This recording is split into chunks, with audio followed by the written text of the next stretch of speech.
Hey, what's going on, guys? We're back with a Fatz Chats podcast. We're here with Corey. He's come a long, long way. How you doing, my man? I'm doing good. How are you? Very good, thank you, bro. Thank you, very good. Mumble my words there, fuck's sake. um, yeah, so we've connected online. Somebody sent you some of the stuff. It was like, hey, you kind of look like this guy. Yeah. But you're very, very big into self-development, mindset. Obviously, you got the body, you got the muscle. You know, a lot of girls, you go on yours, you'll be like fucking fire emojis everywhere. Oh, thanks, man. You're gonna make me blush. Um, I appreciate it. that's all right, my man. So tell me about your story. You obviously didn't come from this self-development all your life, has it? Or have you just always been into self-development and wanted to grow?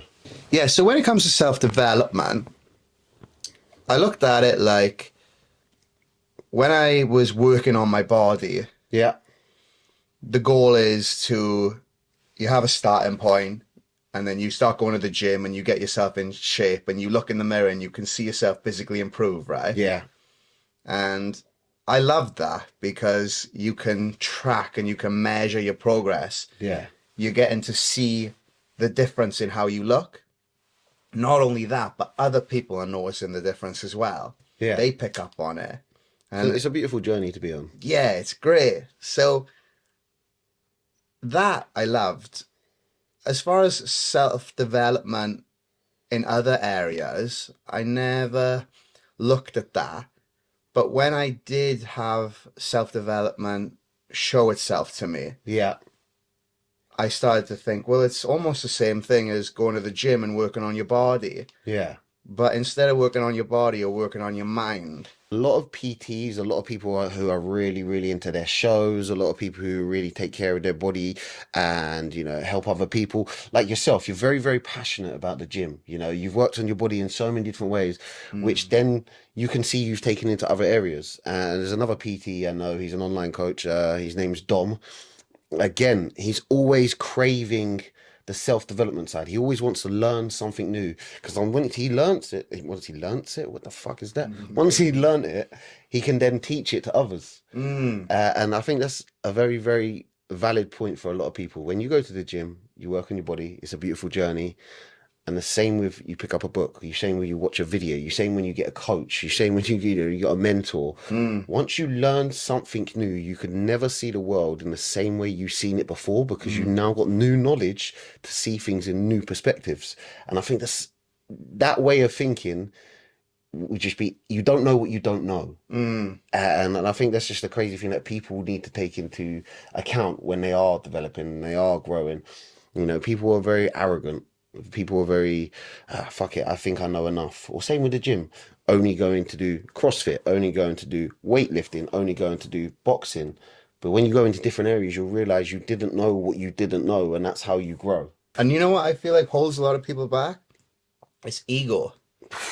Ego's massive. Because I had a huge ego when I was a kid. And, you know, leading up when I was a kid, when I was 18 onwards. Yeah. And when I started getting all that positive feedback from the gym, Yeah. I thought I was the shit. And no one could tell me nothing. And I know all men go through this whole ego boost they get from the gym. And I think that's why a lot of men end up getting addicted to it because they don't want to lose that praise. Yeah. So let me think where I'm going with this. So what I found was my ego was holding me back Yeah. because I never wanted to get a coach. Yeah. Because why would I get a coach when I'm already the best? Yeah. But what I realized was it was my ego telling me that I was the best that was preventing me from getting better. Yeah. And when you put your ego aside, like you said, you realize, oh, I didn't actually know shit. And once you start on this self-development journey and you really open your eyes, there comes a point, and I'm sure you've reached this point, you know, a long time ago when you're like, fuck, I'm never going to get off this treadmill. Yeah. Because to truly be great, you have to always be improving. And it doesn't stop. Yeah. And as soon as you think that you've hit the peak, yeah, that's when you stop growing. That's because you won't seek help because you think you already know, but there's always someone who knows more than you. So always seek out good counsel and not Yeah. opinions of others, and put your ego to the side if you want to be the best, because yeah, once you think that you're the best, that's when you stop growing. And yeah, have you ever heard the concept of kappa pitta vata? What's that? So I may be getting it wrong in the wrong order, but basically there are three different archetypes. So kappa is in the body, Yeah. and pitta is in the mind, Yeah. and so kappa, pitta, vata. Vata is in the spirit. Yeah. So I may be getting them confused, but that's what the three are. And we all have one that we're really good at. Yeah. And then as we grow through life, we start to seek to improve in the other areas. So mine was always the body. I'm a very physical, in the world type of person. I'm very in the dream, like we'll say the world is like a dream, and I'm very in the dream, Yeah. involved in it, and very involved in physicality, and you know, just getting lost in the world. Yeah. Now, there's other people who get lost in the mind. Yeah. They're the smart people, the people who, you know, they're building businesses and they're reading books and they're trying to figure stuff out. They're trying to figure out how things work. Bit like Elon Musk. Yes, Elon Musk. Yes, exactly. And then you have other people who are very much in the spirit. Yeah. And I think a good example of that would be someone like Eckhart Tolle. Yeah. You would have Great book, Power of Now. probably that. Do you know who's and some people are a combination of the both, like Russell Brand. Yeah. He's a great combination of the two, of the mind and the spirit. And I'm very drawn to people who are in the mind and who are in the spirit now because I've done the kappa. You know, it's like I've done that for so long in my life. Now I'm all about the spiritual stuff and the intellectual stuff, which is why I'm on this journey of self-development and growing, you know, in the mind. Yeah. So that's why it's called Mind and Muscle, my company. Yeah. But I'm also very much into the spirit, so I could have easily called it Spirit and Muscle. But I think Mind and Muscle sounds a I bit think there are better. two areas that I think a lot of men need to grow in. A lot of guys go to the gym and they don't think anything more of it. But you know, your brain and your mindset is one of the best things that you can ever do. And it comes back to that old quote: "The best investment you can ever make in yourself, the best investment you'll ever make is in yourself." And I think that, again, it comes down to constantly growing, constantly becoming better. When you drop the ego, and you was talking about ego earlier, and when you dropped the ego, saying that you was the best, you didn't know the coach, you didn't need anybody else. How did you feel when you got over that? Because when I changed from the arrogant kind of rude boy gangster wannabe to who I am now, I disliked my old me because I was like, why? How could I be so narrow-minded? How could I be so shallow? How could I think that I was so tough? Or I look at it and I'm like, how did I think that way? Because you can't comprehend how you used to think. So did you get to that point? Did you drop the ego and be like, how did I think like that? Why was I so egotistical? Well, you don't know what you don't know, and I'm very proud of myself, and you should be very proud of yourself Yeah, because a lot of people won't get past that point because it's quite difficult to get past that point because you have to admit that you may have been wrong. The first step is admitting I may be wrong in the way I think right now. This may not be it. yeah, Maybe what I'm doing now isn't getting me to where I want to be. So you had the courage then to step back and go, let me look at this and let me reevaluate how I'm behaving and how I'm showing up every day. yeah, Is it worth me maybe trying something else to get a different result? The yeah. definition of insanity is doing the same thing over and over again and expecting a different result, right? Most people live in that insanity. Yeah, well, most people are pretty crazy. It's a crazy world. It is a crazy world. I'm not saying I'm less crazy than anybody, but like you, I made a choice. I looked at, because I always felt like, I always knew I was meant for really great things. I just knew it. Yeah, And it wasn't even a belief. It was just something that I knew deep inside that I was going to achieve really great things. And I felt like I didn't need to really do much to get it. I just felt like, well, it's just going to come naturally to me because this is what I'm meant to do.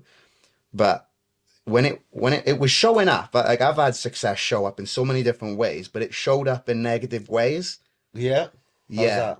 Well, like I went on TV a few times, and that landed in my lap. I didn't do anything for it. I was just working at a call center, Yeah. and then the day I started the job, there was a TV crew there, and they were saying in the interview how, oh, some of you may end up on TV, and they looked at me and he was like, I bet you're going to end up on there. And, I did. And when I went on the TV show, I had that big ego. I was the personification of ego. And look at me, literally, look at me was, I said that. Yeah. I'm like, look at me, I'm this, I'm that. But people didn't like it. And I No. got a lot of abuse for that. Now, it wasn't in person abuse, Yeah. it's all online. But well, man, I had some serious like trolls and shit, Yeah. and people going, yeah, like people What like, did you say to piss people off? do you know what it was? You know what it was? This is great because I'm reliving this now. I was dating a girl on the show, and we broke up on the show, and I tried to say that, oh, they said to me, how do you feel about this breakup? And I said, well, I'm not sad about it because I know that I'm a catch Yeah. and I know that I can have whoever I want. And it's quite easy to make that sound negative. But Oh I yeah, didn't, people are gonna be watching me. Fuck yeah, him. but I Oh, didn't mean it yeah. like that. I meant that I'm not worried about this because I know that I have value. Yeah, so you knew your own worth. You knew that you could find somebody else. You could find a new partner. Your whole life Yeah. isn't based or dependent on I somebody. don't remember what it was exactly that I said, but it was something along them lines. And of Yeah. course, the BBC are going to make it sound the Oh, most provocative. it's They're what going they're to, good at. yeah, Yeah. they got what they want me to say, and they got it quite easily Yeah. because I was very impressionable. And also, that was the, like yourself, I was playing the bad boy persona. Yeah. I knew what I meant. It wasn't what it sounded, and I felt bad because she went nuts because she seen me after that, and she was like, "Oh, you said this and that," and I'm like, Yeah. "Yeah, but I didn't mean it like that." On face value, you would hear that and you'd be like, "What an arrogant piece of shit! It's Thinks he like, can have everybody." well, it's like what the girls say. The girls always say to other girls, "Oh, you can do so much better," don't they? Saying that all the time. And it's okay for them to say that, but when I said it about myself, Yeah, you're not allowed to say that. I'm not allowed to No, say no, that, am no, I? Do you know what no. I'm saying? Yeah. So I just look at it like, I love myself, Yeah. and I think that even though I've dropped the ego, I still love myself. Yeah. And I think very highly of myself. And I'm not afraid to tell people that. So it's good. It's good to have the standards. I think a lot of people don't hold themselves to of value or standards, Mm. and if they do, then they feel like they're going to come across as arrogant. They go, you, you know, when people judge people out of a 10, like, oh, you're a 4 out of 10, you're a 3 out of 10, but if you put yourself on a 10, you're like, I'm a 10. I know I'm valuable. I know I'm worth something. I've spent my time looking after my body, my mind, my money. I've invested. I've got a business. If you did all this to build yourself up as a valuable man, I think you should be able to then not look down on somebody else, but I don't want to fuck about in that way, or I don't find you attractive because I'm not on your kind of level, looks wise, mentality, focus, career. I think we can work in different areas. If you're a high value man, you should have a high value woman. Mm. And the same, if you're a low value man, you're gonna have a low value woman, and I think that's a good thing. We should be working our way towards being better and knowing that we can do better. Well, yeah, this is what I say to a lot of my clients. So we jump on a phone call, and I say, dude, let me ask you a personal question. If you were to look in the mirror right now and take your clothes off and stand there and look at yourself naked, Yeah. what do you rate yourself on a scale of 1 to 10? I And think it, you get some low numbers there. mate, well, like, I don't think I got most of them are below 5. Yeah, And I said, dude, like every man should feel like a fucking 10. yeah. And that shocks them. And they're like, oh, So it's hard though. You can't, definitely wouldn't be. I don't know. I don't think I've got the confidence to say I'm a 10-10. I know I'm a high value person. I know I'm a good person mm. from what I used to be. Um, but yeah, I'd find that hard to put myself in the 10 category. Well, I always like to say that when they ask, sometimes they put the question on me, which I Yeah, absolutely love. And I tell them that I look at myself and I see a 9. yeah, And the reason why I see a 9 is because I'm always looking to improve. And if I feel like a 10, I can't really grow and get any better. right? That comes back to what we were saying before, that the road to success is always under construction. Yeah, You've always got that room for improvement. You can always be better. yeah. Yeah, yeah, I like that. Yeah, But on a scale of 1 to 10, like one being that you hate the way you look, and then 10 being you could be on the front cover of Men's Health, yeah, and you feel like you're a 4 or a 3. I always say to them, well, how do you feel like other people are going to see you if that's the way you see yourself? yeah, If you show up like a 4, what are you going to get in your life? What sort of girlfriend are you going to get? Well, you're not going to bag a 10, yeah, because why would a 10, like, and this is the reality of it. Why would a 10 go out with a 4? yeah. Like, why would it? Because if I was a 10 and I went out with a 4, and I'm spending a lot of my time with that person, what's going to happen? The flip side to that is you've got a man who is a high value man will go lower. He will look at a woman who's just an average woman working in a coffee shop. But Mm, if she's good looking and she got a kind heart, a man will go for that, even if he's a millionaire. mm. But women will very rarely do that. And if they do, a lot of the friends will say, you can do better. Oh yeah, exactly. And it comes down to that. Double A standard. man will always go lower than himself as a value. But women very rarely, if you said to a woman, oh, where's your man work? Hey, McDonald's. It's very rare that a lot of women will go out and be like, yeah, my man works McDonald's, or my man's just a bum. Yeah. Yeah. A lot of women won't go below themselves. They always go out there and think they can get all the men. Because I think a lot of women have got that, not that their egos are big, but they always feel like they're deserving of more because they are a woman. Men don't feel that. I don't think we feel we're deserving of Well, more. We have to always consistently be changing, growing, doing more for ourselves, just so people can see us in a better light. and I think about this sometimes, and let me say that is the blessing and the curse of being a man. Because if you're a woman and you're pretty and everything gets handed on you to you on a plate, we all know that you don't appreciate what you didn't have to pay for, what you didn't have to Ooh, work hard for. ooh. Yeah. Yeah, So I know some pretty girls who, belong to a rich family, yeah, and they're depressed, and they come to me for advice. yeah, Oh, Corey, I feel like this. And I'm thinking, why did you feel like this? You're a pretty girl with the world at your feet, and you can afford to live in the most expensive places in the world, and you do the best things and you're always having fun, but they feel empty because something's missing. Whereas I had to fucking work for everything that I got. yeah, And I had to really work on myself, and it was hard. And you know what it's like as well, because you've been on the same path as me. And it's our curse, but it's a curse. It's how you look at it. yeah. It's a blessing, and I'm very grateful for what I had to grow through and the growing pains that I had to go through. And I'll go through growing pains again. Yeah. We will all our life until we stop growing. And once you stop growing, they say that you start dying. Definitely, I definitely agree with that. They say when you retire, your health just automatically declines as Oh soon as you yeah, retire because you're not doing nothing. especially if you worked all your life Yeah, and then you retire. And the sad thing is that society tells you that the goal is to work hard all your life and then retire. yeah. And then when you retire, you drop off like a fly. So I don't really think that is, I think more people are open their eyes to the fact that that's not the best way. So yeah, go back to the way we were just talking about Love Island. Yeah, the good stuff, the actual good content. So what's your views on Love Island and these kind of reality I shows? don't watch it. No. And I always looked at it like if I was gonna have anything to do with that sort of stuff, then I needed to be the star, because I'm not interested in watching other people live their lives, because I'm the hero of my own journey.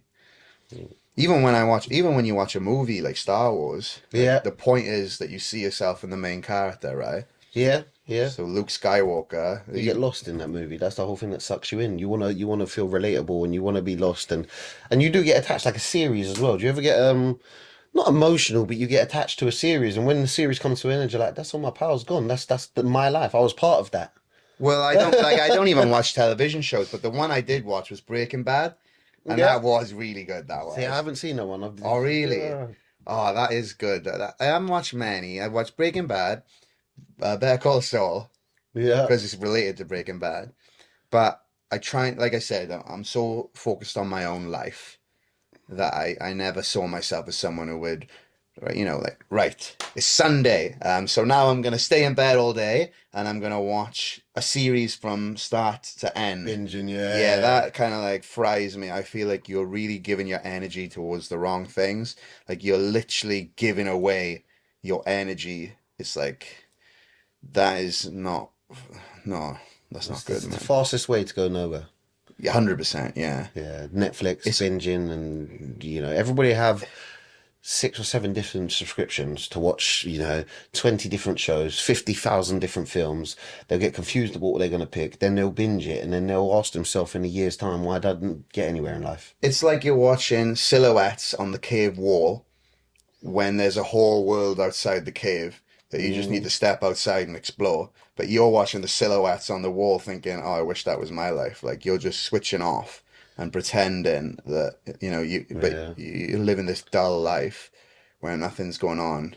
Do you think that's why people watch Love Island, Towie, these reality shows that are not fully reality shows? We know a lot of it's Well, staged. yeah, because I've fucking been on some of it and I Mm. know what they tell you what to say and Yeah. yeah, They have to do 2 takes for one argument.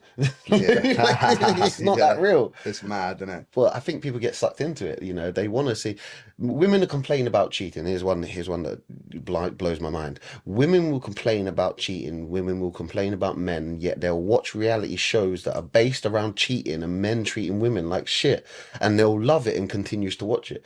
Like, how can you complain about something that you're sucked into, watching, love, addicted to, and continue to watch it? Well, it's interesting that you say that because women act like they want a good, honest, safe man. Mm. But the issue with that is women are emotional by nature, right? And they don't like it's boring if the emotion is the same all the way through. What they like is a roller coaster of emotions. So one minute Yeah, he makes me feel so good, and then the next minute he went out and he did this, and now they go down, and yeah, now it's like, oh, and I don't know what's gonna happen next because he said this, but he did this, but oh, do you know the way he makes me feel when he's actually with me, and it's just up, down, and that's what they like, but they don't understand it. yeah, But when you read a romance novel, the main guy is a bit of a twat. yeah, He's a bit of a dickhead, but there's something about him that she can't walk away from. yeah, Interesting. yeah. Um, You get a lot of it, and then it comes back to you can do better. well, yeah, yeah. Oh, because you're so much better. Do you know what I mean? But it's like, well, I mean, Women, it's all right to say that, man. Like I've said that. But yeah, I mean, it's a double standard, isn't it? yeah, everything that we do now is going to be judged or be a double standard. I think women get away with a lot more than men do. Men have to work a lot harder. And I was sitting in the car the other day, and yeah, a prime example is I was talking to a guy. He messaged me, and sometimes I'll take some calls. And I was talking to a guy, and he said, "Fats, I just need to talk to you." And again, it was about a woman, and it was about a relationship. And he was like, "Oh, it's very toxic. This is going that way. This is going that way." I was like, "How are you feeling?" He was like, I'm broken. Like I don't know what to do." And I think Mm, that's the problem. Women can go to another woman, and a lot of the time it'll be toxic. You can do better. Fuck him off. You deserve this. You deserve that. Even if he's a hardworking man who just works a lot, a woman will say to another woman, "You can do better. You deserve better. Go out there and get it, queen. Come and be single with me and get some dick." Like women will turn other women's relationships against them, which is horrible. But then he was talking to me about how toxic it is, and I think the poor guy is suffering alone. He don't feel like he can turn to anybody. When he does turn to people, they say to him, "Look, you get out of a toxic relationship," but he hasn't got the same network that a woman's got, and I think that's one of the worst things in the world for a man. When it comes down to toxic relationships, unfortunately, mm, we do suffer alone, and we do get it's the man's fault. No matter how much of a woman's fault it is, it's the man's fault. mm. Yeah, I agree. I think men are, we have to carry a lot on our shoulders. Mm, And I do feel like the fact that we are stronger physically and we have an advantage, yeah, I feel like having an advantage in this world is having a disadvantage yeah, because they give more power to women now. Women have a lot of power and a lot of leverage. yeah, And we live in a society where it's all about who has the most leverage, who has the most social status, who has the most influence. Yeah. And women have a lot of influence, man, like a hell of a lot of influence. And they have, because they have a lot of eyes on them, Yeah. and because they're perceived weaker, it's like, or because they're weaker, let's make them stronger and let's make men perceived as weaker. We're Yeah. perceived as weaker when in reality we're stronger. It's just society that paints this picture. Yeah. You know, think about all the part, you know, all the famous guys who end up having like rape allegations thrown at them. It's ridiculous now. Like every man who's done well is a rapist. Do you know what I mean? Like Yeah, it's unfortunately, it's true. crazy. You know, the And what will false they do? allegations come They'll up. lock the man up Mhm. without even proving that A lot he's of people done just it. automatically think guilty as soon as a man's been, As soon as they said that, yeah, yeah. you're Because guilty. they say there's no smoke without fire. Yeah. And the women know this and they leverage it, and then they know that, of course, these celebrities will pay them just to shut up and stop saying this stuff, this Yeah. crazy shit. So they have the power because when was the last time you had a man come out and destroy a woman's reputation through a Can't do it. scandal like that? It doesn't, You can't really do it, can you? You not know. really. It's The worst thing a difficult. man can say about a woman is she went out there and cheated. She treated me bad. She was a bit toxic. As soon as a woman says anything, down the rape route, that man's whole character is broken for a long time Mm. until it comes Oh out that yeah. oh yeah she lied about it. Did you see the one with a young girl? She pretended that she was gang raped and she went and got a hammer from the shop and she beat herself up and it got she just Wow. done I think it's 5 years she got sentenced to prison because she lied about Well, a that's bunch of good. men. I'm glad that that happened because nine times out of ten, there's no repercussions for these women because, No. and the reason why they say is because, oh well, we have punished this woman for saying she got raped, Hmm. and she didn't, then other women are going to be scared to come forward. That's the narrative. Yeah, I mean But like you're just these girls are out, you're destroying men's lives and reputations. yeah. And like I said earlier, your reputation is a really powerful thing. It's hard, and the fact that so many women take away the power from other women. So if a woman has been raped or sexually assaulted, she needs to be listened to. She needs to be taken seriously. But if there's so many other women who are lying about it, it takes away the power Yeah, and you know, the cry wolf. A lot of people are, oh, we've heard this story before. Oh, we've heard this story before. But there is women out there who do suffer. Women out there who do need support. There is predatory men, but there is a select few women who will just throw out lies all the time. I yeah. worked in a bar. It was in a different town from where I live. I worked in a bar, and this woman did some stuff with some guy. You could see it on CTV. They went and did some stuff, and then when she left the bar, she said that he did all this. It was sexual assault. He did this. Mm. So he got arrested. He got arrested. They did all the interview process, and then when they spoke to the woman again, she was like, "Oh yeah, I just felt pressured to say it, so it wasn't actually that." And then all the cases dropped. No further action. But I thought, how could you say that in the first place? If it Mm. wasn't that, how could you say that? How could you go out there and get him arrested? Whether you're telling your friends I didn't really like it or getting him arrested for it, but then to switch it and be like, do you know what? It wasn't that. We just did fool around. I just didn't know what to say. So I said he touched me inappropriately. I said it was a sexual assault. And I think that's crazy that you could even contemplate that. Yeah. Well, they say hell hath no fury like a woman's scorn, right? Very, very true. Yeah, women, they'll do some damaging shit, man. But that's why I think a lot of men need to stop chasing women because there's a lot of simps out there. We aren't 100% not to blame. I don't actually blame the women Yeah, because when it comes to the rape stuff, obviously, that's too far. But what I'm trying to say is we give them the power a lot of the yeah, time. We literally give them the power. If we took it away, then they wouldn't have any power. But the reality of it is that we have a lot of weak men in the world that are enabling women to have the influence that they have, yeah, and the majority wins, right? So I don't chase women, um, yeah. but There's so many most men men that do. do. Yeah, but you Yeah, see like a 10K for a man and 10K for a woman is different online. If you got a good rack and you're a woman, you're gonna get 10K followers. Yeah. No, no problem. You got a nice set of tits. You're gonna get 10K followers.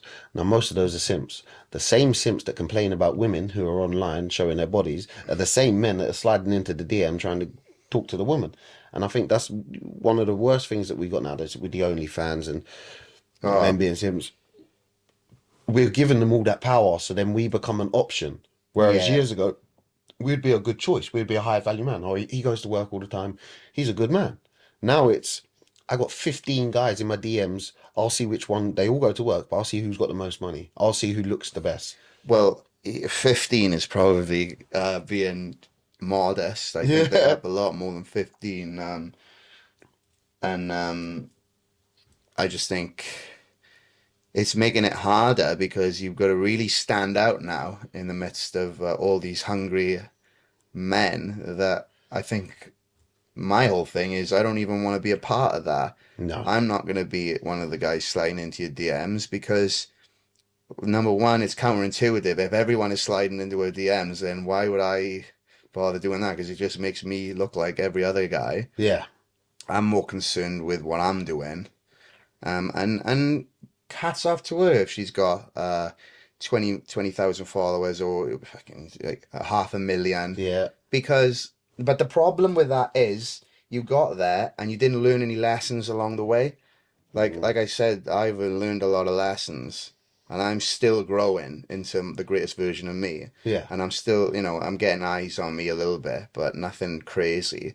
But if I'd have had all them eyes on me, and I behaved the same way as I did when I was younger, Yeah. then I know I would have done something fucked up, or I would have, it wouldn't have made me happy. Yeah. I wouldn't have known what to do. It's just, yeah, I think, you got all of that power, but you're not mature enough. and that's what happens a lot nowadays. You'll get a lot of people who go viral, a lot of people who get this instant fame because they've done a few things online and now they're out there. A prime example is have you seen Bevo? Who? Bevo? Beaver. No, I Yeah, don't know who that is. he's got these big massive gnashes, big turkey teeth, Oh yeah, and he eats roast dinners. he eats roast dinners. Yeah, that's all he did on TikTok. He eats roast dinners, and now they're paying him to go to club visits. Really? Yeah, like over $1,000 a night just to go to for a couple Does of he hours. eat a roast dinner when he's in the club? It, Does he just eat bring? shit. Do they bring out? When they bring out bottle service, Yeah, do they bring him out a roast dinner that would with be a a good bunch of thing for him hot to do. chips?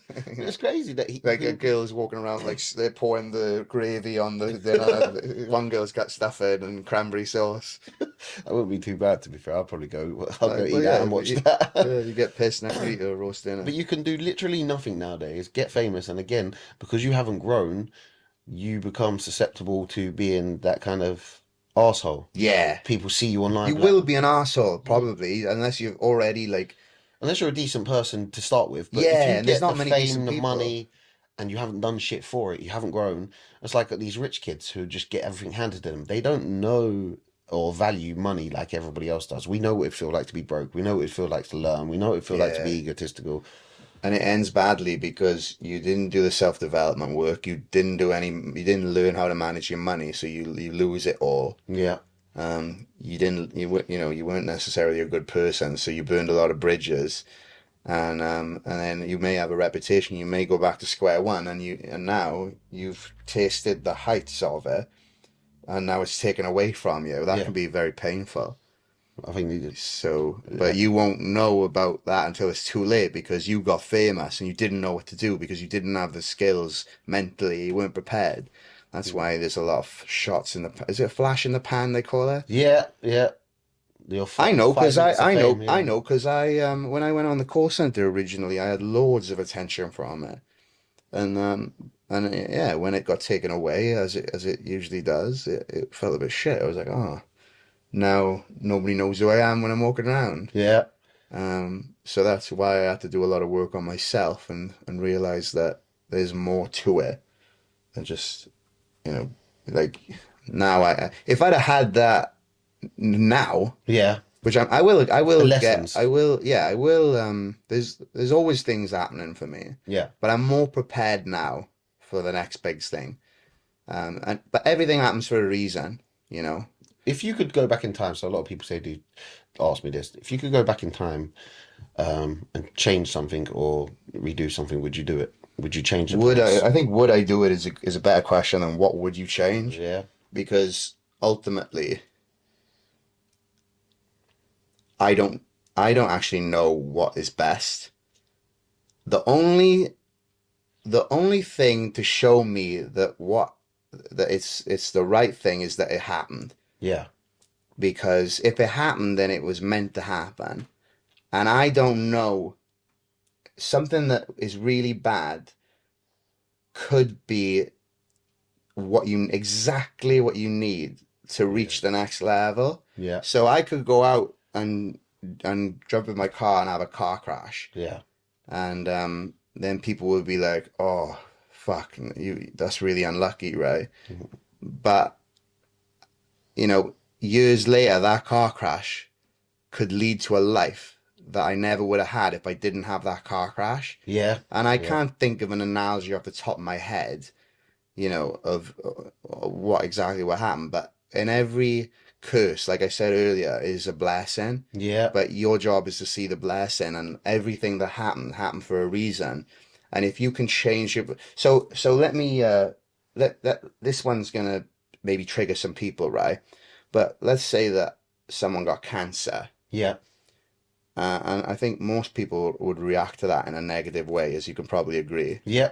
It's a very negative thing. It's It's a a very worldwide, negative yeah, thing, isn't it? But what if the cancer was a blessing? yeah, And it's hard to say that, but you get to choose what you perceive that to be. yeah, So you get the choice to go, you know what, like this cancer, I don't want it, but it's happened. Now I need to find the blessing in it. yeah, And you know, I didn't want it to happen, but I get to choose what it means to me. And yeah, I want this cancer to be the best thing that ever happened to me. I want this cancer, maybe I'm going to go on and I'm going to help other people with cancer, and I'm going yeah. to use this misfortune and I'm going to Maybe a use it wake up to call, yeah. become, yeah, I want this cancer to wake me up. Yeah, because until you get to that point of that something dreadful happens to you, I think everybody takes life for granted in every sense. We don't realize everybody complains about their work until they lose their job. Mm, You know, everybody's like, oh yeah, I've got a good family around me, but they never go see their family until one of their family dies. mm, And again, it comes down to the cancer. You might think that you're doing great going to the pub all the time and eating shit until you get cancer. Then you realize how unhealthy you are, that your body's fucked, and yeah, you start taking it seriously. I think all these things in life we take for granted until something slaps us in the face and mm, reality hits. Anything can be taken at any point, whether yeah, that be your job, your grandparents, your health, all your savings because you've been scammed, whatever it is, we take everything yeah, for granted. And again, when we get hit in the face with reality, after that, again, it comes back to the blessings. You just lost your nan because she got old and you didn't go see her, and now you feel bad. Go see the rest of your fucking family. mm, You know, you hated your job, it's a shit job, it's a 9 to 5, you don't like it, fucking complain about it all the time. Now you're broke and you can't pay your bills. Go get a good job and stop fucking complaining about it. yeah. I think these reality slaps are to make us realize we should be grateful for what we do have, who we do have, how we do live. I like how you took that from me and ran with it, because you definitely understood what I meant, Yeah, and yeah, you definitely took what I said and really expanded on it, and that is the point I'm trying to make. It's a wake up call, and we don't get wake up calls all the time. We live a life of complacency. no, yeah, this is, We live our lives as if they're just like handed down to us, and the way our parents prepare our clothes the night before for school, we just put the clothes on and we just go off, and we we don't even live our lives, we sort of just dispose of them. a lot of the time I see so many people taking life for granted. And again, it comes back to what you were saying about Netflix and binging. You can't complain about your life in 10 years' time if all you've done is sit down and watch Netflix. Mm, You're gonna watch the whole of Netflix, you're gonna complete Netflix, but you let your life go by. mm, Just like a movie. You sat there and watched it. And again, we take it for granted. Again, a yeah. prime example is my cousin had an accident. I was going to London, me and a couple of people going to London. Oh no, just me and my friend was going to London, and we was going to go the Brighton Way, and it's a bypass, but it was locked off because there was an accident on there. So we went a different way to London. We was laughing and joking because it was a prison van that had the accident, and we was laughing and joking. I bet somebody tried to escape. I bet somebody tried to get out. We get to London. I go see my nan. We do what we need to do in London. I get a phone call on the way back. It's my mum crying, and I said, what's wrong? What's wrong? And she said, it's your cousin, it's Bradley. I was like, what's wrong with him? Well, we don't know. We don't know. And she wrote down, I said, is he okay? Is he okay? And she was like, we don't know. So she didn't know if my cousin was dead, but he was the prisoner in the back of the prison van that had the accident. So he was the one that had to be taken to hospital. He had severe brain damage. He's changed for life now. He can't walk now, and he's got Mm, severe brain damage. wow. But again, laughing and joking on the way to London about somebody who might have escaped from a prison van turned out to be one of the biggest wake up calls for me. Because me and my cousin wasn't really on talking terms then. But again, it just slaps you in the face. You never know what's around that corner. Mm, Going to London and laughing about it to turning out being my own family that could have been dead. yeah. And Wow. that's a big wake up call. And that made me realize no matter what things are going on in life, me and my cousin weren't talking at the time, but you've got to appreciate who's around you, what's around you, and how quickly life can change from driving, you know, whatever it is. It can slap you in the face. You could leave your house tomorrow, or your house could burn down today because you just left the chip van on. Whatever it is, life can slap you in the face real fast, and life can change real instant. Yeah. And it's like that's why going back to what you said, would you change anything? It's like if I went and I changed one thing, my life could have gone in a different trajectory? Yeah, they say the concept is the butterfly effect. Yeah, So yeah, yeah, yeah, yeah. It's like the bad things that happen to you are usually the best things. yeah. So an example or a hypothetical: if Hitler's mum had a miscarriage, it'd just be another miscarriage. We wouldn't think nothing of it. Mm. But the course of history would be changed because there wouldn't have been a Yeah, Hitler. you, Yeah, yeah, this is the thing. People like to think, and this is ego again. People like to think that they know what's right and wrong. yeah, But you don't have look, when you're brutally honest, you don't have an idea. There is no right or wrong. no, It's just your perception of what's going on around you. And for you to think that you know better than, like, for you to go, oh, I would have changed this because if I'd have changed this, I'd have had that. Like, you have no idea. yeah, So your only hope, if you want to be real, is to just know deep down and trust that whatever happened is the right thing that happened, is the best thing that could have happened, it's the best of all worlds. And yeah, now you get to choose what that means to you, and that is your power yeah, as a whatever you are. Your power is to go, this happened to me, this is how I'm going to choose to perceive it, and this is what I'm going to do now. yeah, I'm going to use this, and I'm going to this is going to be my this is going to be what takes me to the next level. yeah. I always say people lessons and blessings.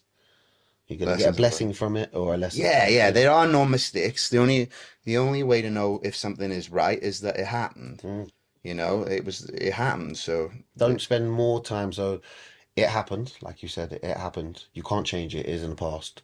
But don't spend more of your future and your present trying to change something that you can't change, rather than be the change from what happened. yeah, there was a good book about this by Viktor Frankl. Have you read Man's Search for Meaning? No, That was a guy locked up in a concentration camp, and they I took don't. everything from him. And the things that they did in the camps is atrocious things, and Yeah, he went through hell. But it was his perception of it, and him realizing that I'm worthy of this suffering. I'm gonna own this suffering, and I'm gonna make it the best thing that ever happened. And I'm gonna use that and make wow. sure that this never happens to anybody ever again. And he published this great book, Yeah, and then you can go and you can read that book now, and it helps you get through your shit because you think, well, if this guy could get through it, in a then I can get concentration through camp. Yeah, anything. So look at that. It's a beautiful thing. It's people will look at it and they'll go, oh, I couldn't read a book like that because I can't believe that those sort of things happen. Yeah, but that was his legacy. He used yeah, his suffering to change the world. Now you can go into a store and pick that book up, and you can literally that can change your life. So You know, these are the great people of the world, the people who took their adversity and they turned it into their greatest win. Yeah, yeah. These, and we love those stories. It's the same with Superman, right? Who played Mm. Superman? He fell off a horse. Christopher Reeves, was it Yeah, something like that? Christopher Reeves. Mm. He didn't let that stop him, did he? You know, the state he was in, he used that and he went on and he did great things. And, Yeah, but you could let that end your life, you know. I wouldn't blame anybody, you know, because it's a difficult thing. yeah. I think, as you were saying, that our adversities can change us. A prime example would be, and I was talking about earlier, Farron Paul, the Who? guy Farron Paul. Farron Paul is a guy in London who takes knife off of the youth. He Hmm. takes a lot of knives off the youth. Now he was involved in knife crime, and I believe he's been stabbed a few times, Oh, which wow. made him want to put change out there. He made him want to take that adversity or that lifestyle or that sort of maybe gang culture. I'm not sure if he's in a gang, but again, that sort of negativity in his life that he's seen that he didn't like, he changed it, and now he's making a change. You could Hmm. say he's gone through all that. He could have just carried on going through all that or walked away from it, but he's seen it. It's a negative. It wasn't nice. He'd been attacked. He'd been stabbed. And he went out there and made a change. And now he's probably saved hundreds, if not thousands, of lives by taking weapons off the streets, Hmm. and obviously influencing other people to do the same. So And again, would that have happened if he hadn't have gone through what he went through, innit? Probably not. yeah. So if he wasn't in that sort of lifestyle, and if he wasn't stabbed, if he didn't see that way of living, he wouldn't have done that. So he wouldn't Yeah. have saved those hundreds of lives or thousands of lives by getting the knives off the street. So again, he's taken that adversity and turned it into a positive, just like that guy in the concentration camp. Yeah. And I think if people could see the worst thing they're going through in life, so a lot of the times, uh, especially men, we go through hard times, whether it's bills, lifestyle, your family's breaking up, and we always sit there and get depressed, and a lot of men take their own lives, unfortunately. But that could just be the change of you. I always say to people who want to, commit suicide, I always say, kill the old you rather than killing you. Hmm. So kill who you used to be. You know, don't be that person anymore. You can kill yourself, but kill who you used to be and live someone new. So go out there Hmm. and change your worst days into your best. You'll never be that low again. And but you can't see that far. I think a lot of people don't have that vision of what can I do from here? What can I, if you're going through something right now, if things are bad right now, if you just had a breakup, if you're going through cancer, see where you can change from here. Make it your strength. Well, yeah, I think that's a great. I love that. I mean, the best thing you could do is, if you're going through hard times, is wake up every day as if you were just born to the world. Mm, Because a lot of the shit that's stopping you from getting to where you want to be is this old version of yourself. yeah, This bag of memories and grievances and grudges and just memories that you're carrying on your back, that you can't let go. And that story is stopping you. So when you show up for a job interview, let's use something small, yeah, you're showing up as that person that you were yesterday. And all those beliefs, limiting beliefs, yeah. probably like all beliefs are limiting anyway. Another example that was just like you just said, people pile on the limiting beliefs, and people will hold you're holding a bag of memories, you're holding on to what people said you can't do. Mm, One of the best visual aspects of this is a horse and an elephant. So people tell you what you can and can't do. People tell you who you can and can't be. People will push you and pull you until you just kind of lead wherever they're going. You do whatever you feel like that everybody else says you should do, mm, and you kind of cage yourself. You entrap yourself. And one of the best things I've ever seen is the horse and the elephant. An elephant at a young age will have a spike put into the ground, and it will be tethered to that spike. So at a young age, the elephant can't pull the spike out.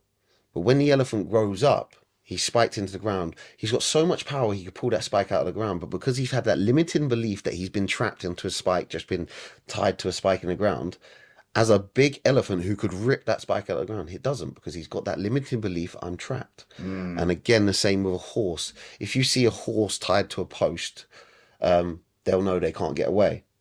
But if you tie the same horse to a plastic chair, they probably won't move from that chair because, again, the limiting belief knows I'm tied up, I can't move. Even though they could pull away from that plastic chair, even though the elephant could pull that spike out of the ground and move, both of them have been conditioned from a young age with the limiting belief that you can't move because you're tied. And I mm. think that's one of the best visual aspects of a lot of people go through. There's a saying called Carpe Diem. It's very popular. People usually get Oh, it this tattooed thing. on them. Yeah, carpe diem. I'm Yeah, gonna get instead of seize the day. I don't know what the Italian is for it, but I'm gonna get seize your life. yeah. Seize your life. Listen.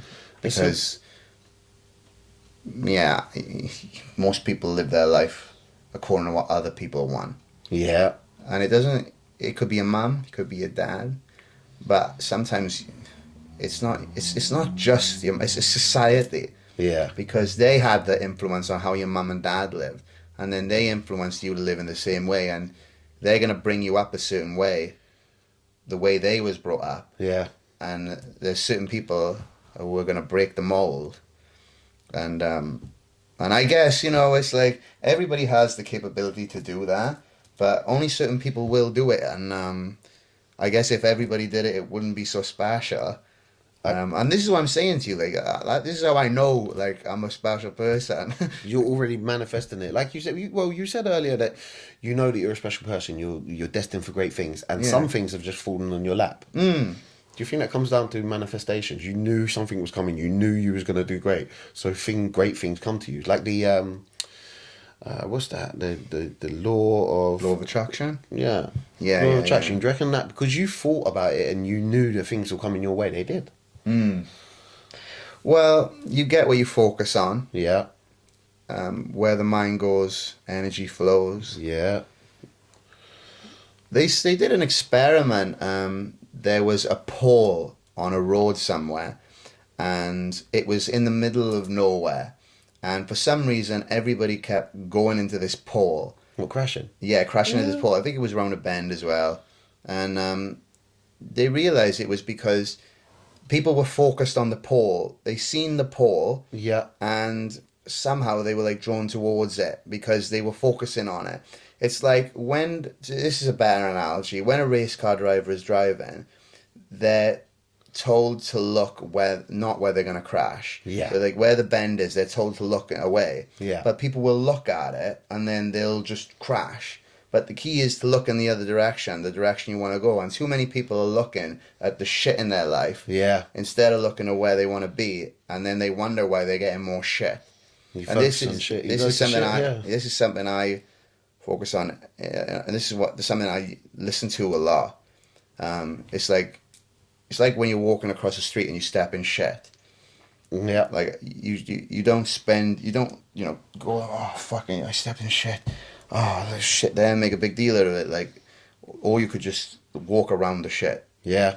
But people who have a poor mindset will spend ages focusing on the shit, whereas people who have a good mindset, they're not focusing on that. They see the shit, they walk around it, and they fucking go to where they want to be.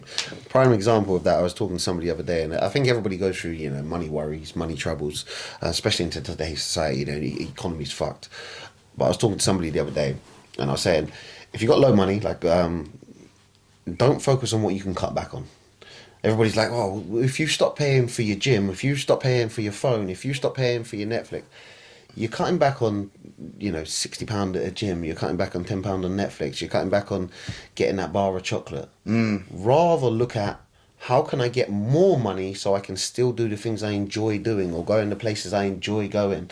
Everybody wants to Yeah. cut back until we cut back to a point that we're just unhappy. We can't do anything anymore. And I think that's the first protocol that a lot of people do. I haven't got money or I haven't got this, so I'm going to cut back and lose even more. Yeah. Rather than, how can I make get it? more? Yeah, I've been guilty of that. I lose something or I break something, and then I think, oh well, I can't afford this, and I'm like, well, how can I afford it? Yeah, It's and the that comes better down question. to Robert Rich Dad, Kiyosaki. Poor Dad, Rich Dad, Yeah, Poor Dad, great yeah. book. It's one of the first books that I've read that influenced me on business. You know what another good book is that I actually listen. I literally I've only found it a few weeks ago, and I've listened to it about 6 times. And I think the person, like in the book, they mentioned that the person who co-authored Rich Dad Poor Dad actually co-authored this one as well. Yeah. Which makes a lot of sense because they're both amazing. 3 Feet from Gold. I've heard of it. I've never read Mate, it. it's really good. Yeah? Like it's like, I think it might be my favorite book. 3 Feet from Gold. And it's on YouTube, and you can literally listen to it for free, as well as Rich Dad Poor Dad, and they're both about 3 hours. And Is it a novel like Rich Dad Poor Dad or more it's of a do you know book? Think and Grow Rich? Yeah. Mini stories, sort of. Yeah, but this is a story about how somebody, he's a bit of a, he thinks he knows it all. Ego, Yeah. edging, and this is a quote from the book. Ego stands for edging God out. Wow. Let you sit on that for a bit. That in of itself is a nugget. But he's basically thinks he knows it all, but in reality, he's going through a lot of hard shit. And he finds this guy's jacket, and he finds out that the guy who owns the jacket is actually like this multi-millionaire. Huh? And he's like, first he wants to keep it, but then Yeah. he's like, oh, actually, I'm gonna go bring it back because maybe this guy will help me because I've returned his jacket. Yeah. And he brings the jacket back, and the bloke starts talking about Think and Grow Rich, the book. Yeah. And then he's like, oh, there's something about you. I want you to go and meet this other person. And this takes him on a journey. And I won't spoil the book for you. But he ends up meeting different people and interviewing them, just like the book Think and Grow Rich. Yeah. How that guy started doing it. But I think it's better than Think and Grow Rich because it's more of a story. Yeah. I like a story because you get more sucked into it. That's why Rich Dad Poor Dad is so good because it's a story. Yeah, because if you read a lot of other books, I read like The Compound Effect. I found that to be a great book, but it's just education. You're reading for the purpose of getting the education from it. But I think again, when we can relate back to emotions, we learn more with emotions. We learn more when we get sucked into a story. We learn more when we enjoy something. So when we read Rich Dad Poor Dad, it's a novel. It's you get the whole story plus you're taking the lessons from that story. Yeah, it's like you're living it. Yeah. It's like you were the main character. Yeah. And those are the best films and the best. It's based off Joseph Campbell's The Hero's Journey. There's a certain. We all go through the steps in the journey to get to the end point. And when you can put yourself in the main character's position, that's always the best and it's the most impactful. And I can really relate to the main character in that book. I'm like, wow, this is literally me. Because it is. It is me. Like, it's the hero's journey. And it's an amazing book, and I would definitely recommend that you check that one out. It sounds like it's a very not emotional but emotive for you. Like you got a passion about the book because you've taken it and you like it. Yeah, it's my I life. think that comes back to we never remember what people say. We remember how they made us feel. Oh yeah. And the greatest points in life and the worst points in life are usually emotion based. So if we could make more education emotive. Yeah. I think I people can't. would There's love a saying. There's a saying that if you don't learn something with emotion, it doesn't sink. It doesn't sink in like it. It's like this. That's why when something really bad happens to you, Yeah. This is exactly going back to what I said again. It's like when something bad happens to you, you learn the lesson. But it's like I already knew not to do that thing, Yeah. but I didn't listen because I didn't have the feeling associated with it. Yeah. But when something happens and it really hurts, you'll never forget that. No. And then you really did truly learn a lesson. And if you don't learn a lesson, fine. It'll happen again. And life will keep pushing you around until you learn the lesson. Yeah. This is why, when you said that there are no mistakes, there are only lessons, it's the truest thing. And it's up to you whether you want to learn the lesson or not. But life is going to keep pushing you around until you wake up and you learn the lesson. And then you can move on to the next level. Yeah. And life's going to keep pushing you around, man. And you're going to keep learning lessons, but it's how you choose to deal with it because these problems, they don't go away. I know Tony Robbins says there's no problems, there's challenges.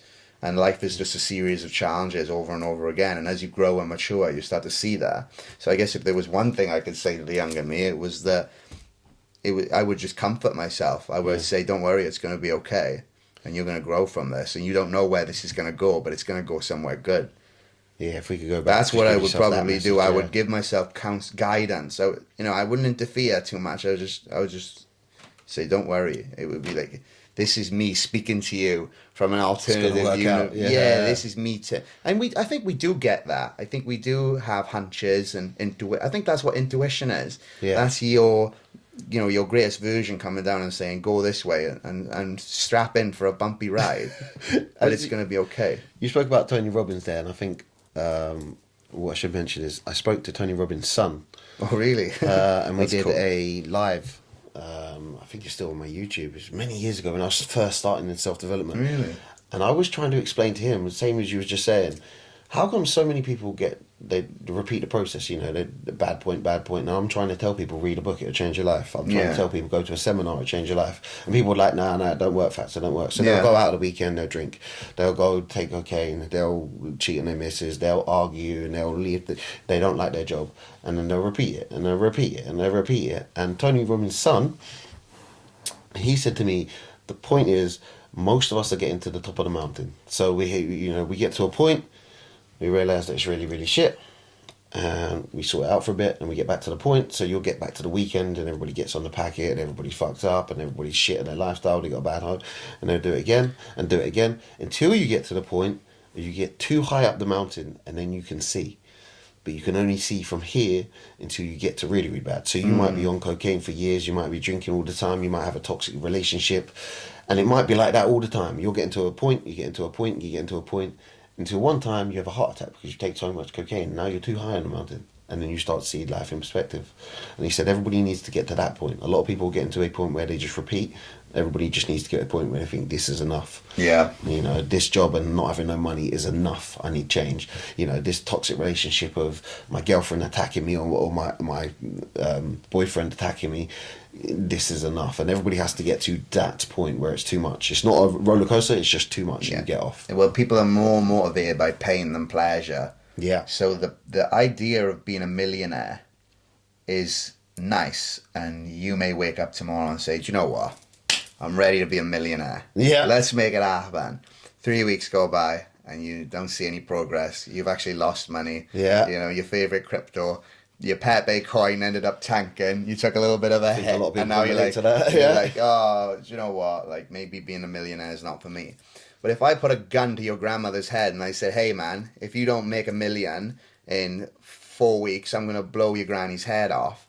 You'll find a way to make $1 million because you're more motivated by the pain of me blowing your nan's head off than the potential pleasure of you living your dream life. Yeah. Now, isn't that crazy?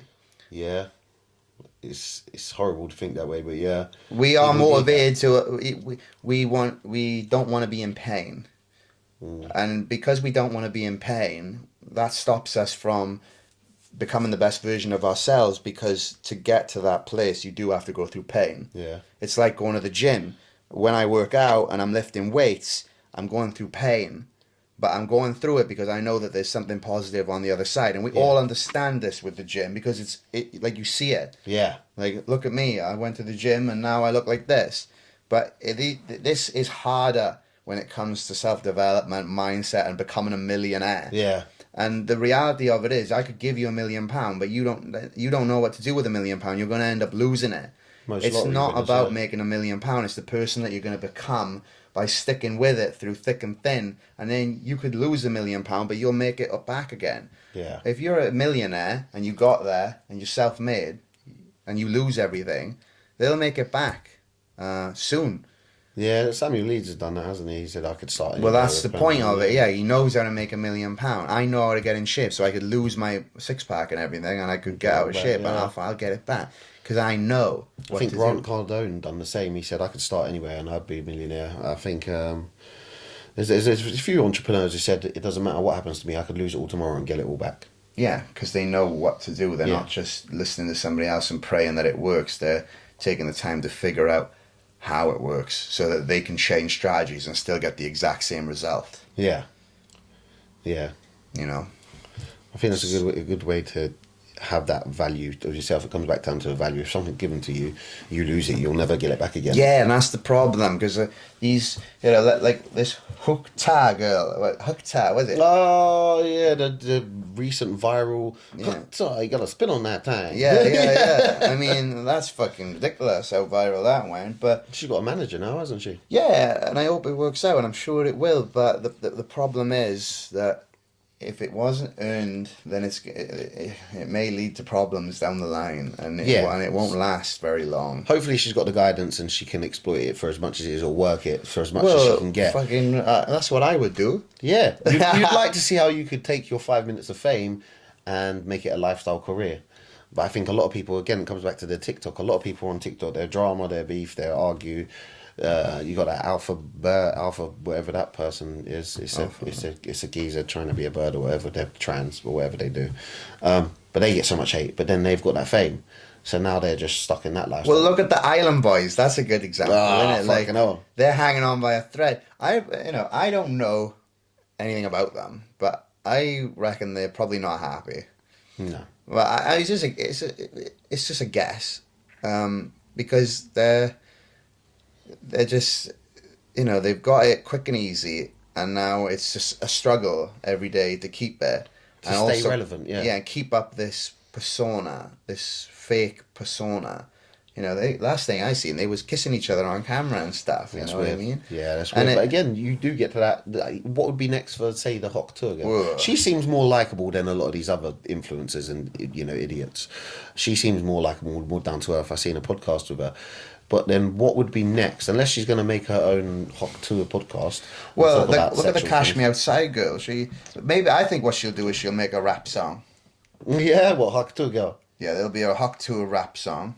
There's already been some remixes with her words. Yeah, but there'll be a Hawk Tour rap song because you've got to make a rap song. You got to make you got to make a rap song. And then, yeah, maybe she'll definitely get the chance to go on some reality TV stuff. Like if they ever do, she'll get.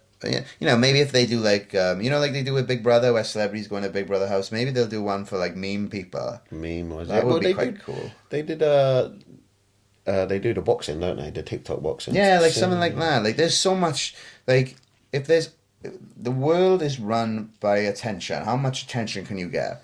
And when you've got the attention, you've got the currency. Yeah. It's not about pounds and Bitcoin and Pepe coin. I don't know why I keep bringing up Pepe coin. Maybe because it's a meme and the meme has the power. So this is Yeah. actually a good example because Pepe is the meme. And it got a lot of attention. A lot of people sharing, a lot of people liking. It's my favorite meme, actually. I think it's hilarious. And there's power in that. So there'll be a Hawk 2 coin, probably.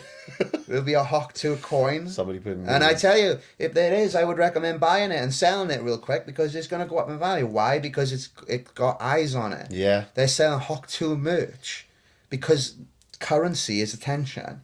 So if you want to do well in this world, you've got to be comfortable with having all eyes on you because that is the way to be successful in this world. Yeah, a lot of the time you do need the attention. Hopefully- Even in business, when I talk to a lot of my clients or people who come to the seminars that I run, business is all around your sales. You got to have customers, you got to have clients.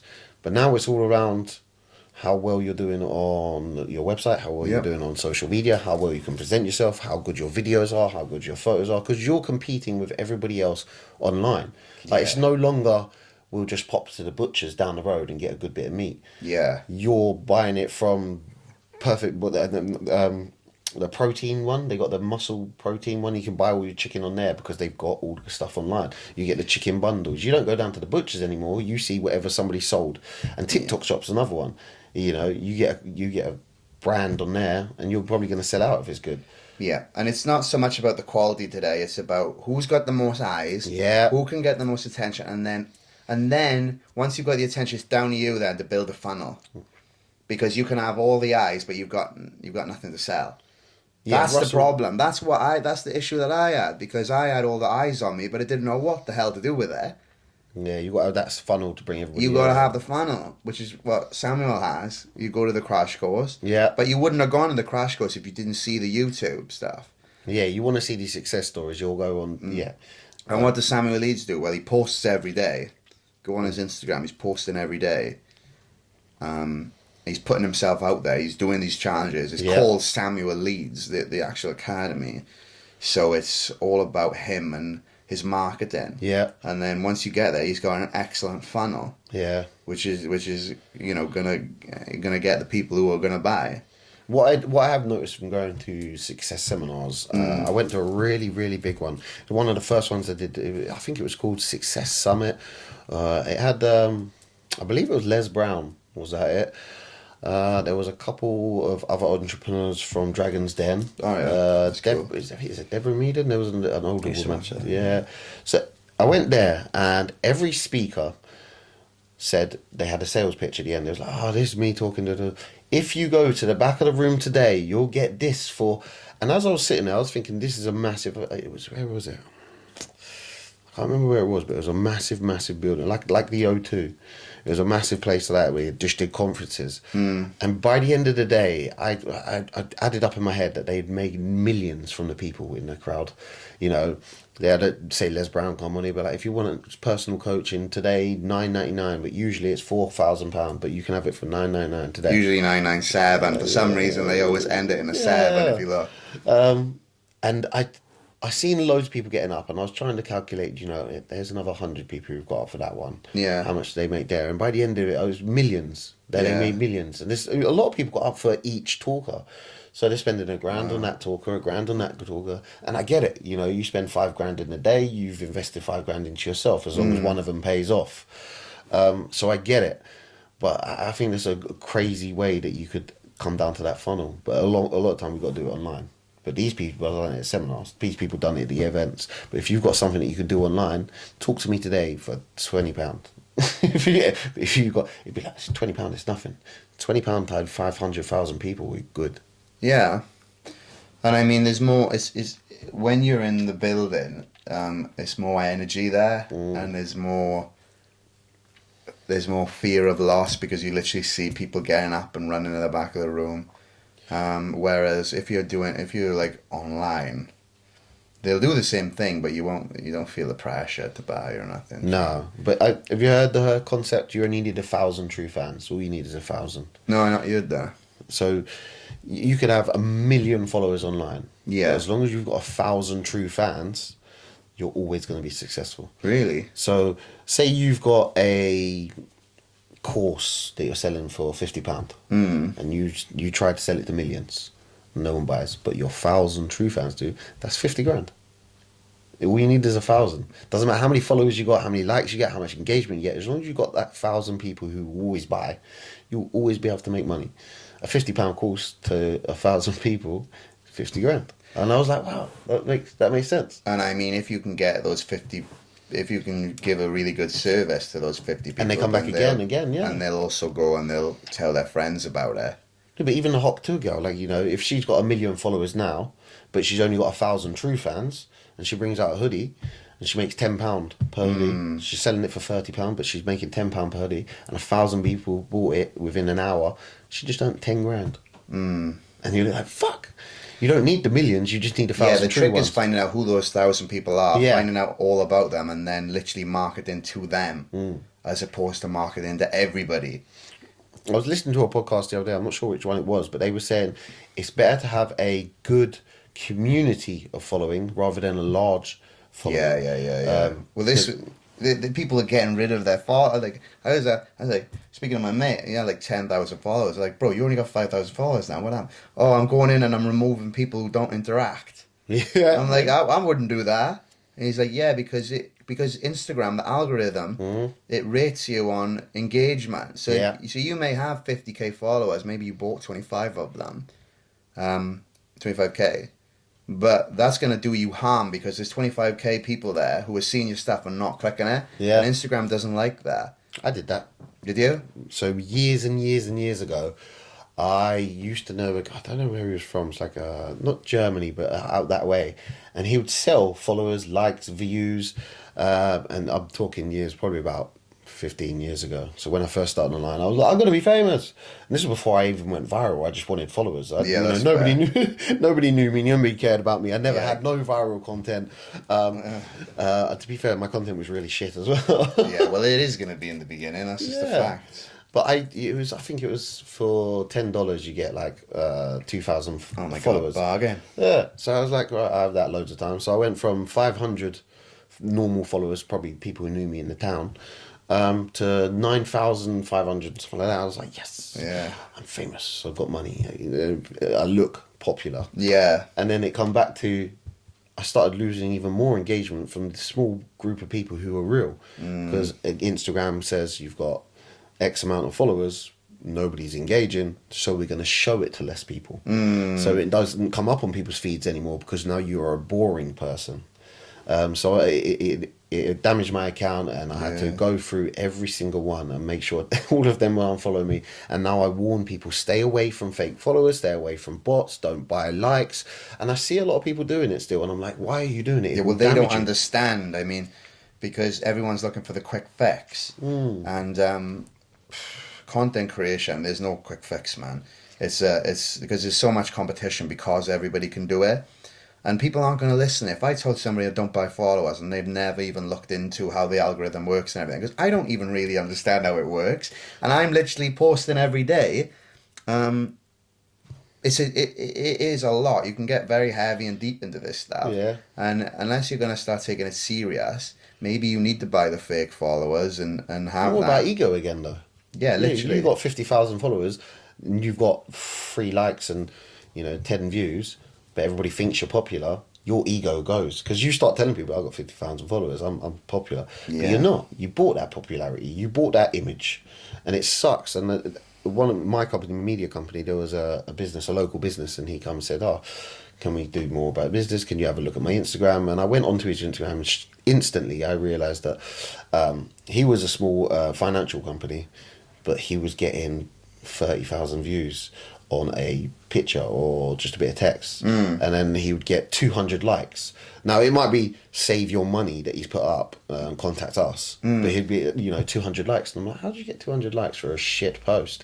And as soon as you go into the likes, it's all these likes from India and Bangladesh, and all these, he's outsourcing fake lights to different places. And I said to him, look, stop buying fake lights for first views. It's just going to damage your account. Do not do it.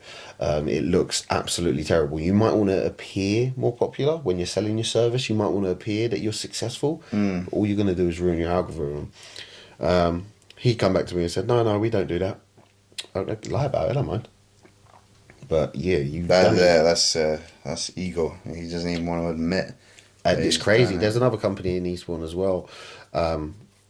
It's like a beauty place, and they've got 35,000 followers on Instagram. Yeah. 3 views per picture, 2 likes, and you're like, you've bought it. And when you go into the followers, you can just go into people's followers. Yeah. The worst thing is you could see all these accounts. They were either accounts with no picture on, accounts with no content on, accounts that are not active anymore, accounts that, and most of the time it's accounts from like Bangladesh, India, these places where they set up multitudes of fake phones and they just send you Yeah, it's everything. mad, right? The way they do it. Absolutely crazy. But again, it comes back to ego. People want to appear popular. People Yep. want to appear that they like. And the ego is the limitation of you. Because all ego is it's a bunch of beliefs stacked on top of each other, and all beliefs are limiting, Yeah. even the good ones. They hold you back. So if you can break through that, then you'll have a lot more success,